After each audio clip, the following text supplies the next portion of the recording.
এবার পাকিস্তানকে নাকচ করে দিয়ে ভারতের পথে অগ্রসর হলেন ব্লেসিং মুজারাবানি।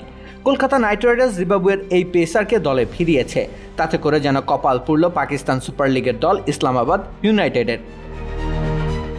দশম টি-20 বিশ্বকাপে দুর্দান্ত পারফর্ম করেছেন 6 ফিট 8 ইঞ্চির পেসার ব্লেসিং মুজারাবানি।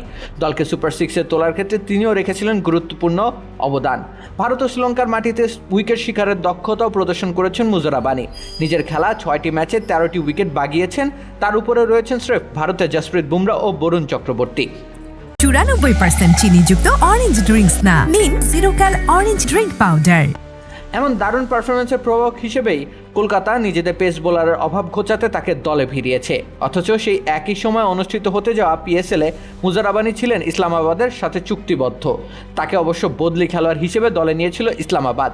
ওয়েস্ট ইন্ডিজের পেসার শ্যামার জোসেফের পরিবর্তে মুজারাবানিকে দলে নেয় ইসলামাবাদ। কিন্তু সেই চুক্তি প্রত্যাখ্যান করে মুজারাবানি ইন্ডিয়ান প্রিমিয়ার লিগ খেলার সিদ্ধান্ত নিয়েছেন। এর আগে গত আসরে তিনি ছিলেন চ্যাম্পিয়ন রয়্যাল চ্যালেঞ্জার্স বেঙ্গালুরুর ডেরায়।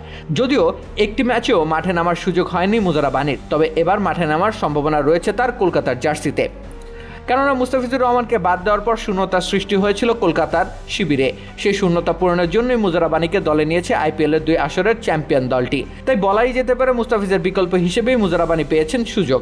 তবে বিশ্বকাপে তার পারফরমেন্স তাকে এই সুযোগ পেতে বেশ সহায়তা করেছে তা বলতে দ্বিধা নেই। রাকিব হোসেন রুম্মান, খেলা 71।